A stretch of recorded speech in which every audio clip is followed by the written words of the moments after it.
بسم الله الرحمن الرحيم رب اشرح لي صدري ويسر لي أمري واحلل عقدة من لساني يفقهوا قولي لك الحمد يا الله خلقتنا وهديتنا فأنقذتنا من النار الصلاة والسلام عليك يا رسول الله لقد بلغت الرسالة وأديت الأمانة ونصحت الأمة ومحوت الظلم وأرشدتنا إلى السنة والجماعة صلى الله عليك وعلى آلك وأصحابك أجمعين أما بعد فأعوذ بالله من الشيطان الرجيم بسم الله الرحمن الرحيم يا أيها الناس قد جاءكم برهان من ربكم صدق الله العظيم وصدق رسوله النبي الكريم الأمين إن الله وملائكته يصلون على النبي يا أيها الذين آمنوا صلوا عليه وسلموا تسليما اللهم صل على سيدنا ومولانا وعلى آل سيدنا وبارك وسلم عليه الصلاة والسلام عليك يا سيدي يا رسول الله وعلى آلك وأصحابك يا حبيب الله مولاي صل وسلم دائما أبدا على حبيبك خير الخلق كلهم منزه عن الشريك في محاسنه فجوهر الحسن فيه غير القاسم يا أكرم الخلق مالي من ألوذ به سواك عند حلول الحادث العممي محمد تاج رسل الله قاتبة محمد صادق الأقوال والكلم محمد ذكره روح لأنفسنا محمد شكره فرد على الأمم رب صل وسلم دائما أبدا على حبيبك خير الخلق كلهم خدا ہے جن کو حبیب کہتا مقام ان کا بڑھا بڑھا کر انہی کی عظمت بتا رہے ہیں انہی کے نعرے لگا لگا کر خدا نے ان کو علوم بخشے قرب میں اپنے بلا بلا کر عیاں ہے ان پہ وہ ذرہ ذرہ رکھو جسے تم چھپا چھپا کر سمٹ پہ ساری زمین آئی بنی ہتھیلی کے بسرے لائی صحابہ نے بھی یہ دی گواہی جہاں میں ڈنکے بجا بجا کر انہی کی الفت سے آج تک یہ دلوں کی مسجد میں روشنی ہے نکھر کے آتا ہے ماہ نو بھی غبار طیبہ لگا لگا کر چمن چمن میں ہے بات ان کی نگر نگر میں ہے نعت ان کی انہی کی الفت میں مست ہے یہ ہوائیں پنکھے ہلا ہلا کر خدا نے ان کو گواہ بنایا ہر زمانے کا ہر مکان کا وہ آج بھی سب کو دیکھتے ہیں نگاہ رحمت اٹھا اٹھا کر انہی کے ہاتھوں میں عالمی کے سبھی خزانوں کی چابیاں ہیں وہ جتنا چاہے نوازتے ہیں گروہ کو اوپر اٹھا اٹھا کر وہی ہے سب سے نبی آخر وہی ہے سب سے رسول اکبر انہی سے ہم ہیں امم کے خاطر انہی کے جھنڈے اٹھا اٹھا کر خدا ہے جن کو حبیب کہتا مقام ان کا بڑھا بڑھا کر انہی کی عزت پہ بال لے کو چلے ہیں جانے سجا سجا کر یہ سن لے منکر ہمارا رشتہ ہمارے آقا سے دائمی ہے ہم ان کی عزت پہ پہرا دیں گے سروں کی فصلیں کٹا کٹا کر یہ چھوٹی موٹی جماعتیں کیا ہماری غیرت دبا سکے گی ہمیں مجدد و خیر آبادی نے گھر بنایا پڑھا پڑھا کر نہ گھبرانا باطل کی جورشوں سے یہ بدر و خندق کا فیصلہ ہے بھگا کے دم لیں گے ظلمتوں کو چرا چراغ دل کے جلا جلا کر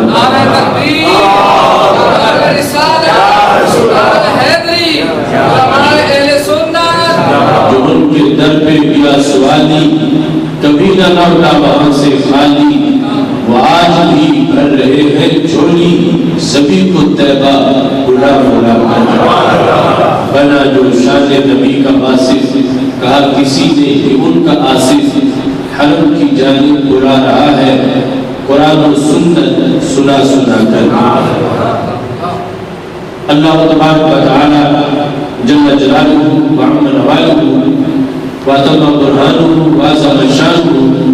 وجل ذکرہ وعز اسمہ کی حمد و ثنا اور حضور سرور کائنات مفخر موجودات زینت بزم کائنات دستگیر جماع غمگسار زمان سید سروران حامی بے قسم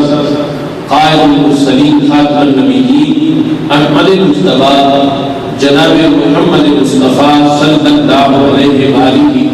وصحابہ مبارک وسلم کے دربار کمربار میں حدیث علیہ السلام عرض کرنے کے بعد رب ذوالجلال کا کروڑوں بار شکر ہے کہ اس نے ایک بار پھر ہم سب کو عید میلاد النبی صلی اللہ علیہ وسلم منانے کی توفیق عطا فرمائی ہے۔ میری دعا ہے خالق کائنات جل جلالہ ہمیں آئندہ سال بھی صحت و عافیت کے ساتھ اس مقدس مہینے کا استقبال کرنے کی توفیق عطا فرمائے اور عید میلاد کی برکتیں ہمارے آنے والے سال کے ہر دن کی ہر لمحے میں شامل فرمائے۔ ادارہ صراط مستقیم ماریشس کے زیر اہتمام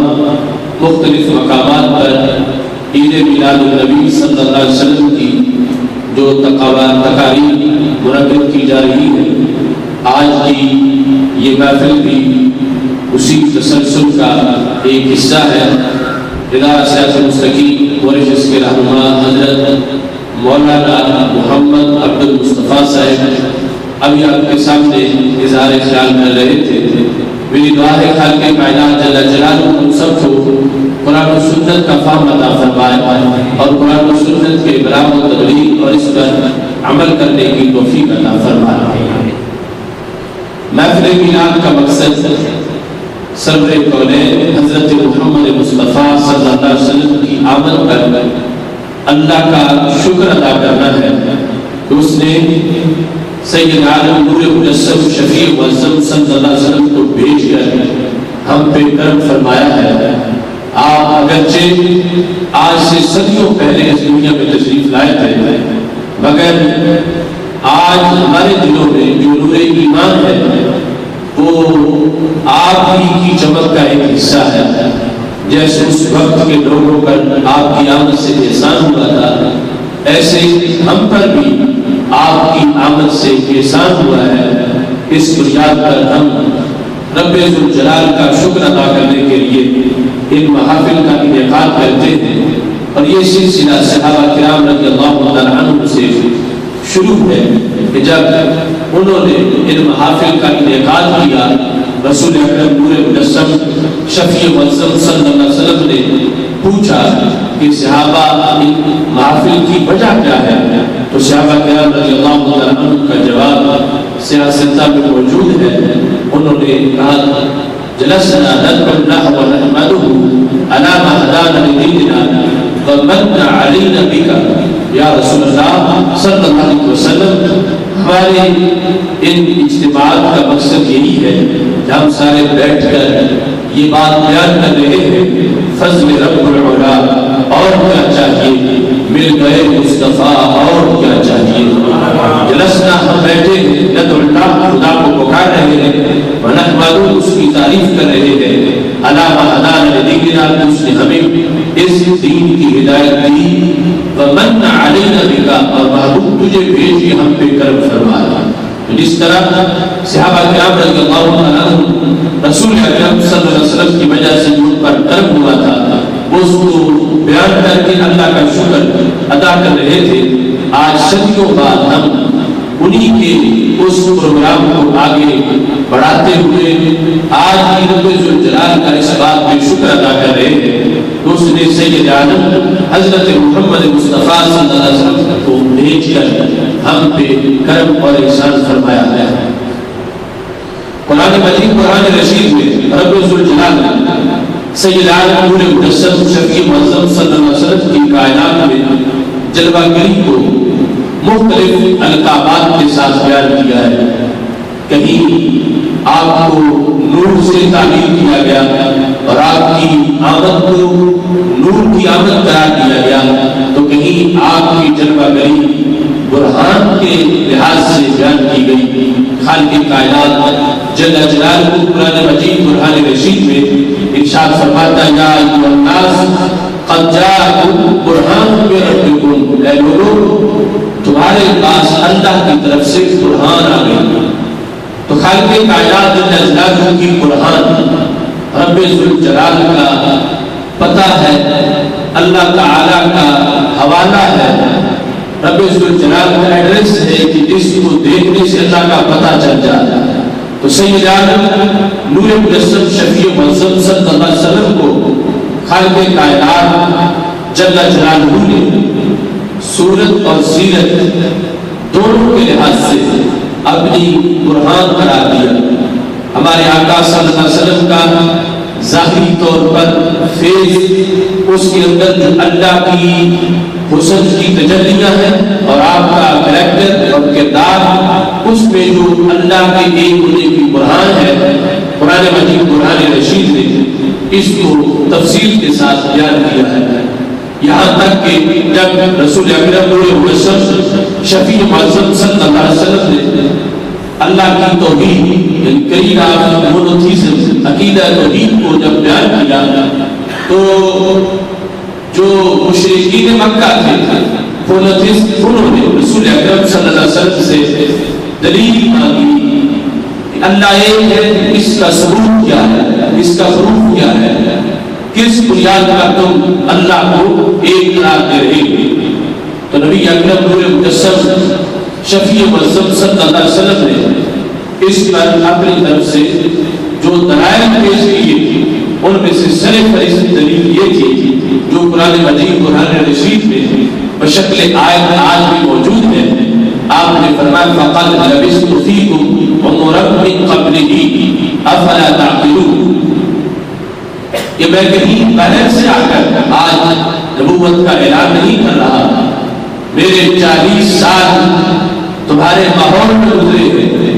میری زندگی کا ہر سال دیکھ لو، ہر سال کا ہر مہینہ دیکھ لو، ہر مہینے کا ہر ہفتہ، ہر ہفتے کا ہر دن، ہر دن کا ہر گھنٹہ،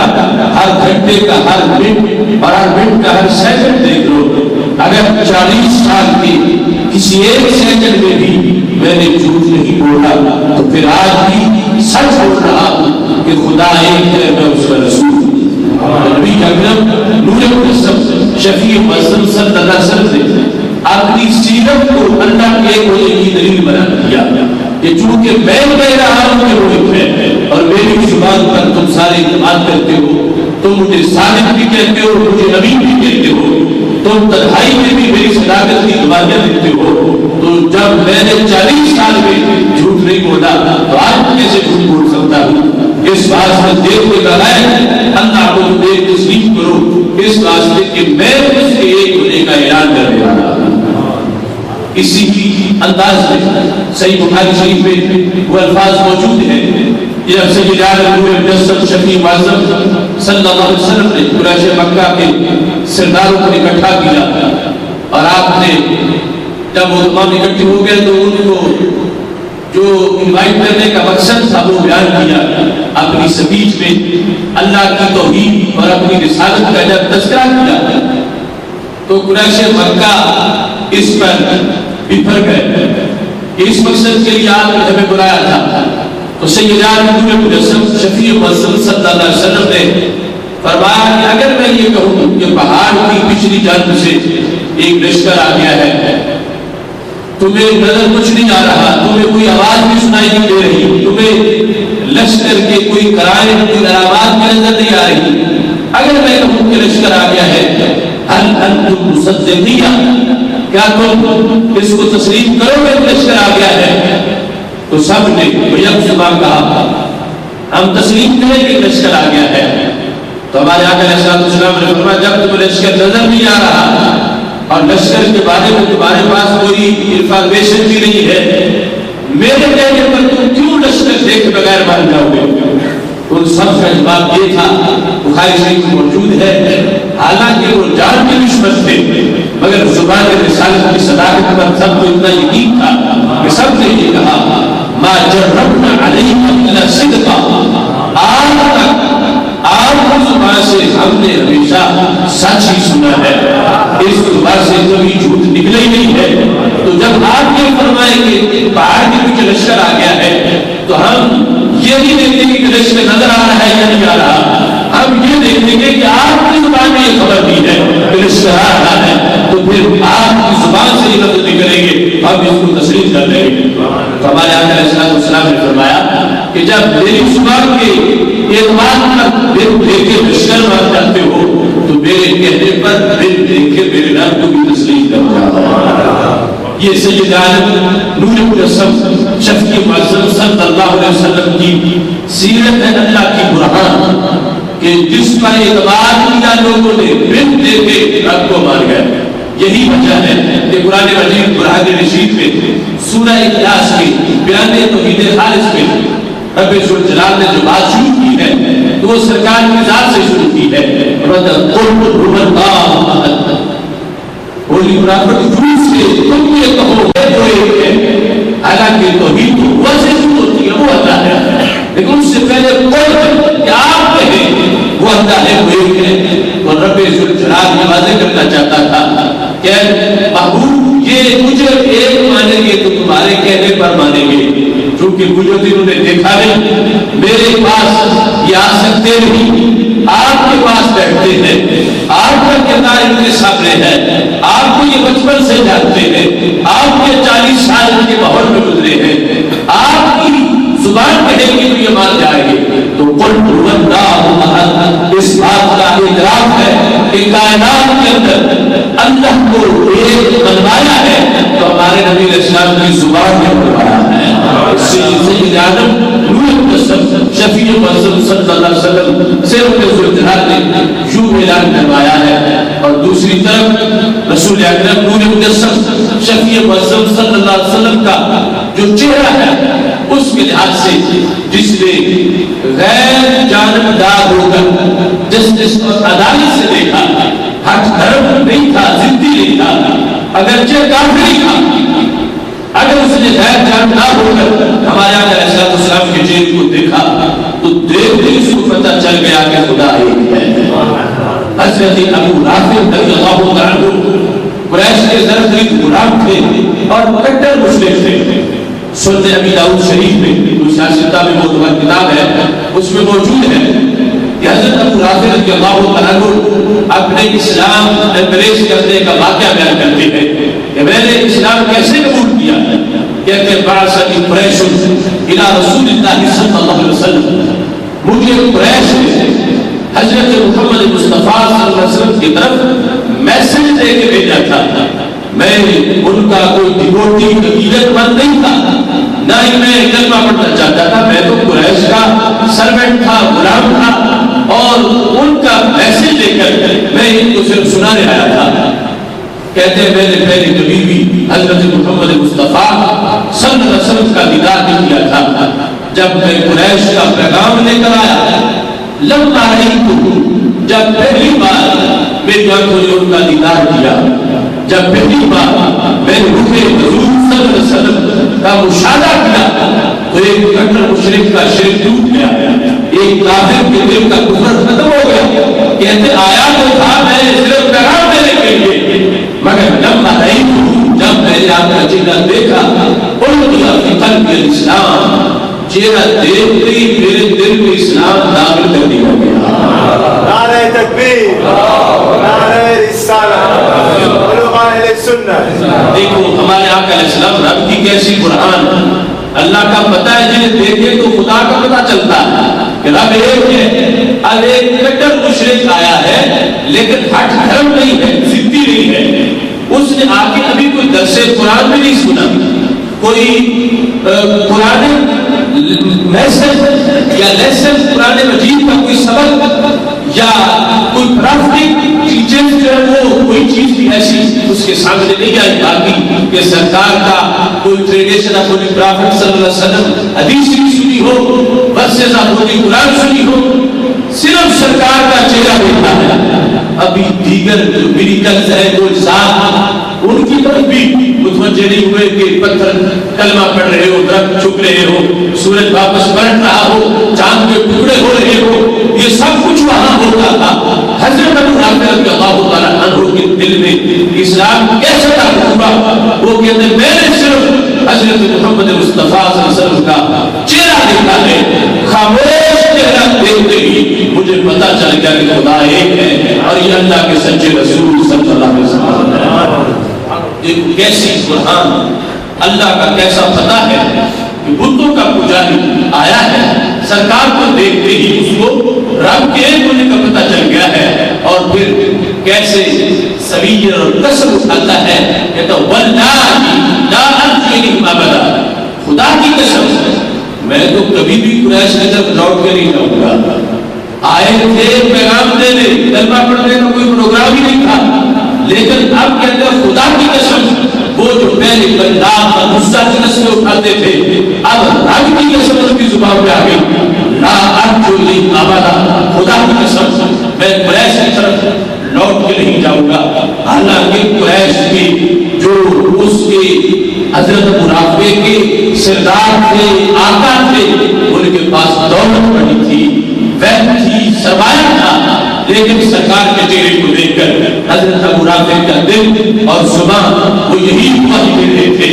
تم مل گئے تو دولتیں تو رہ نہیں، اٹھتے نہیں ہیں ہاتھ میرے اس دعا کے بعد، یا رسول اللہ صلی اللہ علیہ وسلم جب آپ مجھے نصیب ہو گئے ہیں، آپ کی غلامی نصیب ہو گئی ہے، اب میں تو قریش کی طرف لوٹ کے واپس نہیں جاؤں گا۔ ہمارے آقا علیہ السلام نے فرمایا کہ ہم ایک بار مجھے ضرور واپس بھیجیں گے، اس واسطے کہ جو سفیر ہوتے ہیں ان کو رکھا نہیں جاتا، تم تو ان کا پیغام لے کے آئے تھے، ڈپلومیٹ تھے، ان کے میسج کی وجہ سے آئے تھے، اور لوگ سمجھے کہ شاید جو جاتا اس کو رسی سے باندھ دیتے ہیں، واپس نہیں آنے دیتے۔ فرمایا میں تجھے واپس بھیجوں گا، لیکن جو مجھے دور ملا ہے وہ تجھے وہاں نہیں رہنے دے گا، تم پھر میرے دربار میں پہنچ جاؤ گے۔ حضرت ابو رافع رضی اللہ تعالیٰ عنہ کو سید عالم نور النسب شفیع معظم صلی اللہ علیہ وسلم کا چہرہ دیکھتے ہی پتہ چل گیا کہ خدا ایک ہے،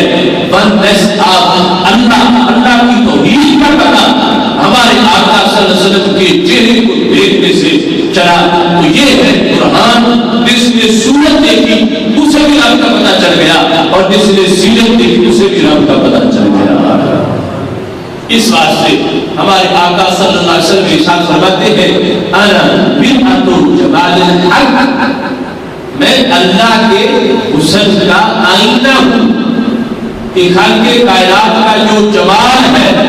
میں اس کے لیے مرر ہوں، شیشہ ہوں، اللہ کے حسن کا میں شیشہ ہوں۔ من رآنی فقد رأى الحق، جس نے مجھے دیکھا اس نے میرے رب کے جلووں کو دیکھ لیا۔ سید عالم نور النسب شفیع معظم صلی اللہ علیہ وسلم اس لحاظ سے اللہ کی قرآن ہے۔ حضرت عبداللہ بن سلام رضی اللہ عنہ جو اس کے بہت بڑے سکالر تھے، یہودی تھے اور یہودیوں کے بہت بڑے رہنما تھے، وہ اپنے اسلام لانے کا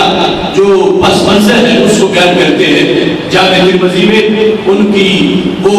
کا قول موجود ہے، وہ کہتے ہیں کہ قادم النبی صلی اللہ علیہ وسلم المدینہ، اس وقت رسول اکرم نور النسب شفیع معظم صلی اللہ علیہ وسلم مائگریشن کے بعد، ہجرت کے بعد مدینہ شریف پہنچے،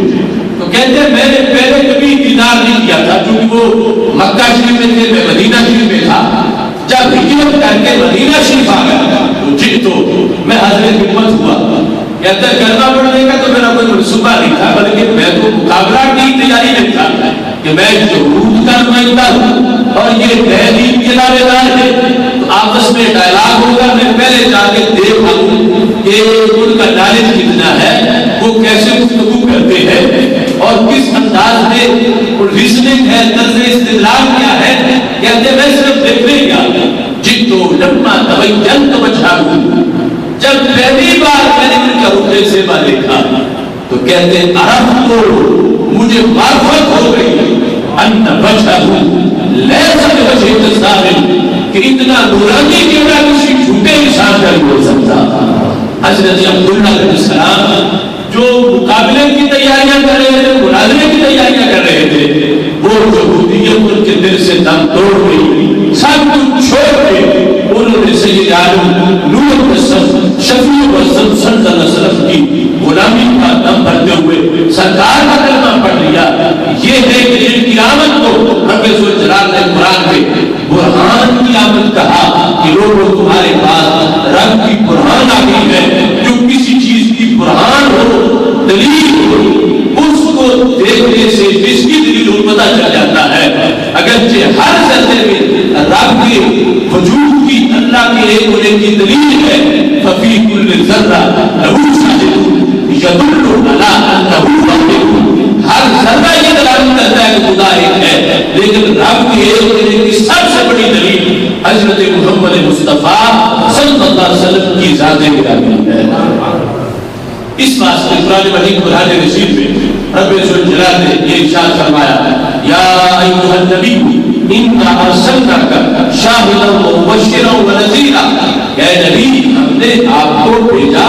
درحال کہ آپ شاہد ہیں. اب شاہد عربی زبان کا لفظ ہے جس کا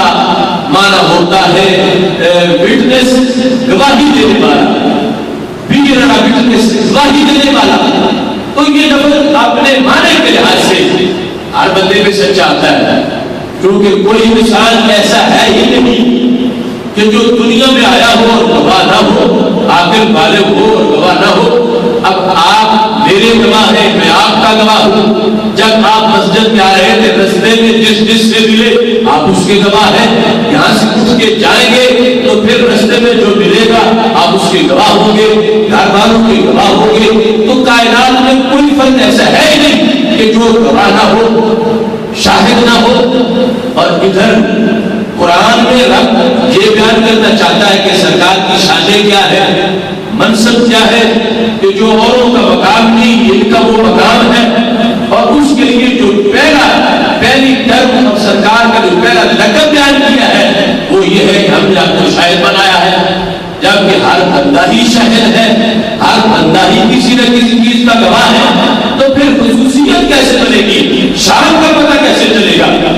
امام سلمی حقائق و تفسیر میں کہتے ہیں کہ لفظ شاہد میں بہت بڑی شان کا ذکر ہے جو کسی اور کو میسر نہیں ہے. اس واسطے کہ یہ جو وٹنس، گواہی دینا ہوتا ہے، یہ کسی دعوے کے بارے میں ہوتا ہے. ہر گواہی کسی نہ کسی واقعے کی ہے، کسی نہ کسی دعوے کی ہے، اور گواہی کا کوئی نہ کوئی متعلق ہے جس سے گواہی کا ریلیشن ہے کہ گواہی کس بارے میں ہے. تو وہ کہتے ہیں کہ ایک وہ ہے جو محلے کا گواہ ہے، مسجد کا گواہ ہے، اپنے شہر کا گواہ ہے، اپنے زمانے کے لوگوں کا گواہ ہے. اور سرکار محمد صلی اللہ علیہ وسلم کو جو رب نے شاہد کہا اس کے ہزاروں معنی ہیں. پہلا لگتا ہے اے شاہد لنا، اللہ فرماتا ہے اے محبوب ہم نے تجھے اپنا گواہ بنایا ہے. اللہ کی ذات کا گواہ، اللہ کی ذات کی گواہی. سرکار کو اس لحاظ سے گواہ کہا گیا کہ خالق کائنات جل جلالہ دنیا کو بتانا چاہتا ہے کہ میرے بندے مجھے ڈھونڈیں گے کہ ہمارا رب حسین کتنا ہے، رب جمیل کتنا ہے، رب کا علم کتنا ہے، رب کی پاک کتنی ہے، رب ذوالجلال کا اختیار کتنا ہے. تو سرکار عالم نور قسم شفیع معظم صلی اللہ علیہ وسلم کا مرتبہ و مقام کیا ہے کہ اللہ فرما رہا ہے محبوب جس نے مجھے ڈھونڈنا ہو وہ تجھے ڈھونڈے،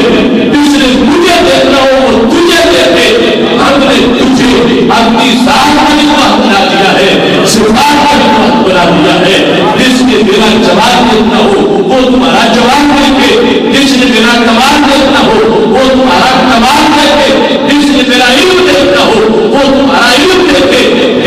میری پاور دیکھنی ہو وہ تمہاری پاور دیکھنی ہے۔ اب شاہد سے پتہ چلا کہ رب ذوالجلال نے تو ساری کائنات کو سرکار کے دروازے پہ بھیجا کہ تمہیں ان سے پتہ چلے گا کہ میری ذات کیسی ہے، ان کو دیکھو گے تو پتہ چلے گا میری صفات کیسی ہے۔ اس سے اب لفظ شاہد سے اہل سنت و جماعت کے جتنے عقیدے ہیں وہ سارے ثابت ہوئے کہ سرکار دو عالم صلی اللہ علیہ وسلم کو رب نے مخلوق اور اپنے درمیان وسیلہ بنا دیا کہ جس نے آنا ان کے پاس آنا ہے، ان کا کام ہے کہ انہوں نے انسان کو میرے دربار میں پہنچانا ہے۔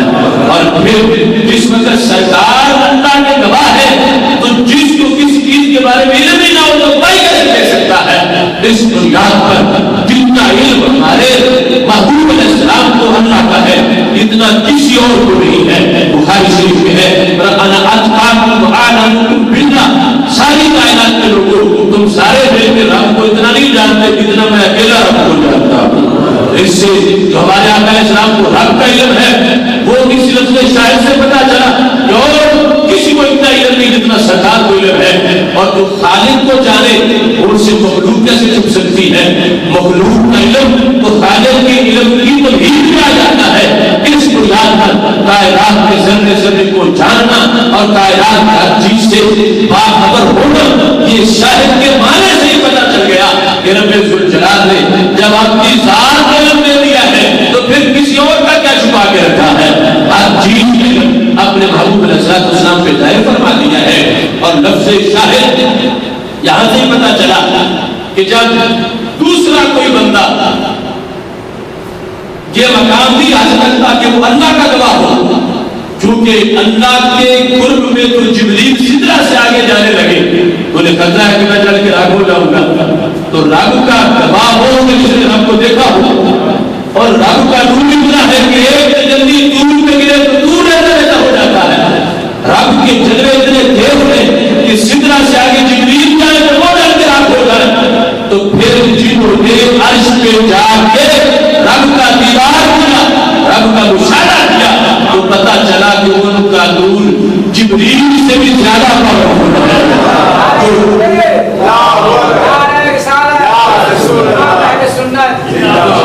شاہد سے ہی نورانیت کا عقیدہ بھی ظاہر ہوا کہ عام کوئی ذات ایسی نہیں کہ جو رب کا دیدار کر سکے۔ بہادر جبریل جو ہے وہ کہتے ہیں تلوت من اللہ تلوبا ما تلوت من تلوت، مجھے ایک بار اللہ کے اتنا کم قرب حاصل ہوا جتنا پہلے کبھی بھی حاصل نہیں ہوا تھا۔ ہمارے آقا علیہ السلام نے پوچھا کئی بار کہنا یا جبریل کو قرب کیسا ہے کہ جو تم کہتے ہو کہ اللہ کے بالکل قریب چلا گیا؟ تو کہیں گے کان بینہ 70,000 حجاب من نور، 70,000 نور کے پردے بھی باقی تھے، یہ میری معراج ہے۔ جبریل کہنے لگے اتنا قرب مجھے پہلے کبھی نہیں ملا، نہ بعد ایک مرتبہ ایسا ملا ہے۔ تو سرکار کہتی 70,000 حجاب من نور، میں جب سدرہ سے آگے بڑھا تو میرے بدن سے جھک کے 70,000 نور کے پردے پھٹ گئے اور میں نے کمان کے دو سروں سے قریب ہو کے اپنے رب کی ذات کو دیکھ لیا۔ اس بنیاد پر ہمارے آقا صلی اللہ علیہ وسلم کو جو رب نے برہان کہا، شاہد کہا، اس سے واضح ہو گیا کہ آپ رب ذوالجلال اور مخلوق کے درمیان وسیلہ کبریٰ ہے، اور آپ ذات ایسی ہے کہ ادھر رب کا بھی دیدار کر لیتے ہیں اور ادھر صحابہ میں بیٹھ کے تعلیمات تقسیم بھی کر دیتے ہیں۔ اگر وہی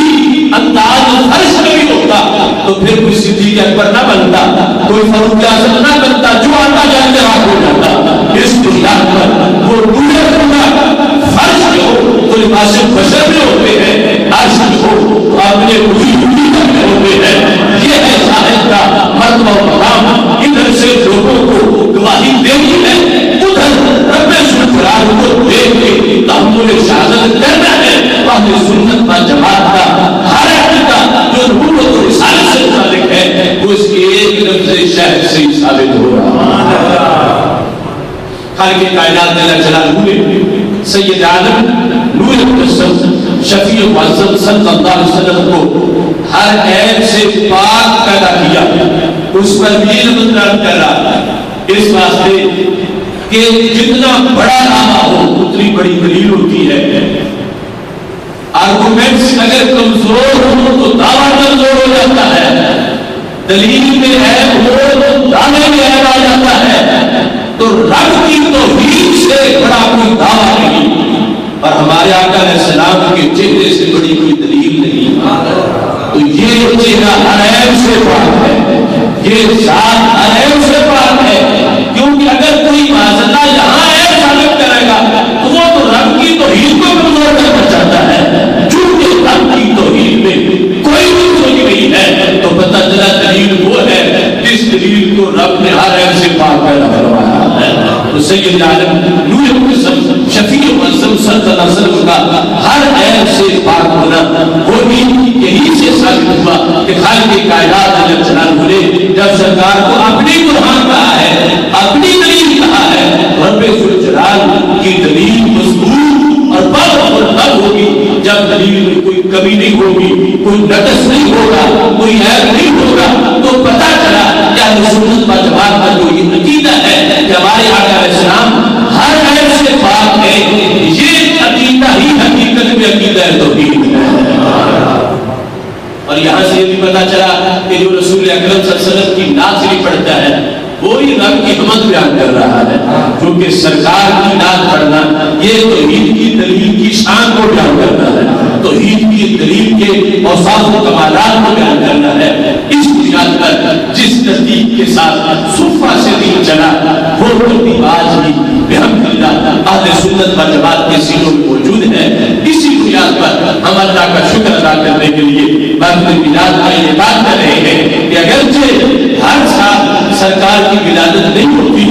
ایک بار ہی ہوئی تھی، لیکن اس ایک بار نے ڈھنگ اتنا کر دیا کہ ہر سال کے ربیع الاول شریف کو نور سے معمور کر دیا۔ جیسے ہر سال نیا قرآن نازل نہیں ہوتا، قرآن ایک بار نازل ہوا تھا، لیکن جب بھی رمضان آئے لیلۃ القدر 1000 مہینے سے بہتر ضرور ہوتی ہے، کیوں؟ ایک بار کے قرآن کے نزول میں قیامت تک کی لیلۃ القدر کو برکتوں سے معمور کر دیا ہے۔ اس بنیاد پر ایک بار کی سرکار کی آمد نے قیامت تک کے لیے 12 ربیع شریف کو برکتوں سے معمور کر دیا۔ یہ ہے عقیدہ اہل سنت و جماعت بحمدللہ۔ ملحق سے عقیدہ اہل سنت کا بڑا ہے، کرسیوں نے بھی تسیدہ اہل سنت کا، زمین اہل سنت کی، زمانہ اہل سنت کا بنایا اپنے جنت میں ٹھکانہ اہل سنت کا۔ کسی کی ایک بھی جانب نہیں ٹوٹی نظر اپنی، خدا نے بھر دیا اتنا خزانہ اہل سنت کا۔ وآخر دعوانا ان الحمدللہ رب العالمین۔ رسالہ حیدری علماء اہل سنت